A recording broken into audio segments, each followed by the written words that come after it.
हाँ जी, कोई सेठ जी आए हैं, क्या करना है? बोले खिला दो सबको महाराज। बनाने वाला, खिलाने वाला, खाने वाला सब नियंत्रित होना चाहिए, विप्र हो। उनने बताया, पता है मैं नारद बना कैसे हूं? व्यास जी बोले महाराज आप ही बताओ। तो नारद जी कहते, पता है साधु सेवा हो रही हो जरूर जाओ, और साधुओं की पहले सेवा करो। संतों ने निषेध किया, जो इधर उधर सब ऐसे ही अन्न बट रहा है उसको ऐसे नहीं लेना महाराज। एक होती है साधु सेवा। जब साधु सेवा होती है तो केवल साधु संत जाकर वहां प्रसाद पाते हैं। एक होती है विप्र सेवा, वो अनुष्ठान है, कोई ब्राह्मण हो जो त्रिकाल संध्या आदि करता हो उसे पवाया जाए महाराज जी। एक है वैष्णव सेवा, शुद्ध भाव से ऐसे वैष्णव जो कहीं नहीं जाकर पाते, स्वयं पाकी हों, आपके यहां आज शुद्ध सात्विक भाव से प्रसाद बनाए तो हम उनको पवाने का सौभाग्य पाए। और अंत में एक है भंडारा, कि भाई झड़ा भंडारा लो, कीजिए लो, चिट्ठी बाटी और आकर खाओ।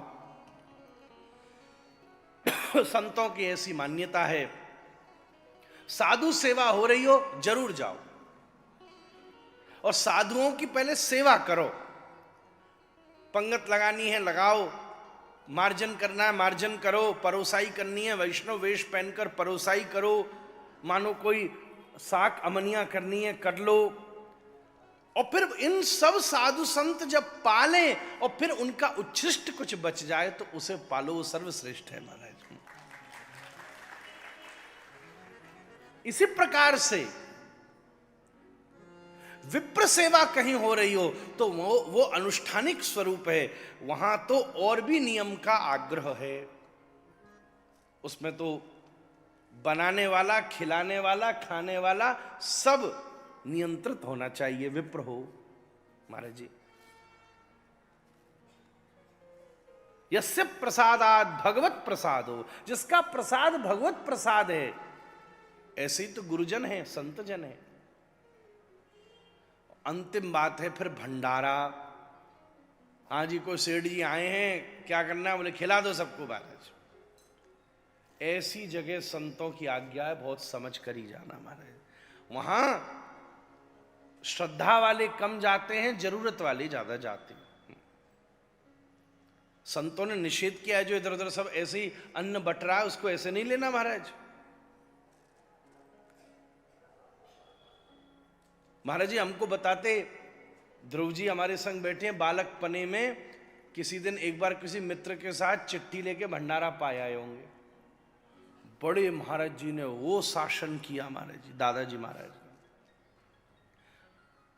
आश्रम में बिठा के जमुना स्नान कराया, गंगा स्नान कराया, मुंडन, देखो बैठे सामने बैठे महाराज जी, मुंडन तक कराया, पूरा पंचकेश का मुंडन कराया, जनेऊ बदलवाया, कंठी बदलवाई, संध्या करवाई, सब पूरा पश्चाताप, फिर बोला भागवत जी का पाठ कर, पूरा गायत्री जप कर, सब नष्ट हो जाएगा, फिर जा करके फिर स्वीकार किया, तो अंदर नहीं आना है कि नहीं। ये बताते थे हम तो पैदा भी नहीं हुए होंगे। तो अगर कहीं कोई प्रसाद का वितरण धाम में हो रहा हो तो हमें ध्यान रखना चाहिए। क्या है भैया? विप्र पारे दर्शन कीजिए दूर खड़े होकर। ये क्या है? क्योंकि साक्षात ब्राह्मणों से मुखमासीद, भगवान के मुख हैं विप्र, दर्शन के लिए। साधु पा रहे हो जाके सेवा कीजिए, पहले जमकर सेवा कीजिए, खूब खिलाइए, उनकी मर्यादा माने तो।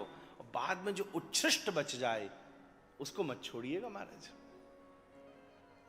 आपको एक बात बताऊं भैया लोग, अपने पूर्व चरित्र में भगवान व्यास को नारद जी कहते, पता है व्यास जी आज मैं नारद बना कैसे हूं? मुझे भक्ति का आचार्य कहते हैं, मैं प्रहलाद जी का गुरु, मैं ध्रुव जी का गुरु, मैं वाल्मीकि जी का, व्यास जी का गुरु, मैं रुक्मणी जी का गुरु। नारद जी जैसा कोई गुरु नहीं है। ऐसे ऐसे चेला बनाए हैं जिन्होंने प्रत्यक्ष भगवान की प्राप्ति करी है। नारद जी परम गुरु हैं सबके, और सबकी गुरु परंपरा में आते हैं महाराज जी। महाराज जी की भी गुरु परंपरा निकालोगे तो नारद जी आएंगे, हमारी भी गुरु परंपरा निकालोगे तो नारद जी आएंगे। गुरु परंपरा के आचार्य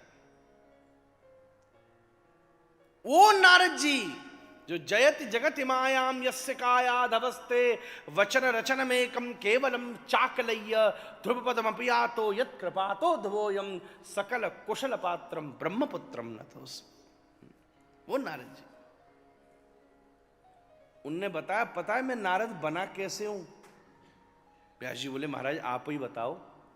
तो नारद जी कहते पता है, एक बार 4 महीने मेरे यहां जब संत रहे ना, तो मैंने 4 महीने केवल उनका झूठन पाया है महाराज, उनका उच्छृष्ट सेवनम। संत जनों का उच्छृष्ट पाने से मेरे जीवन में यह प्रभाव हुआ कि मैं एक दासी पुत्र था और आज जगत गुरु की तरह लोग मुझे प्रणाम करते हैं।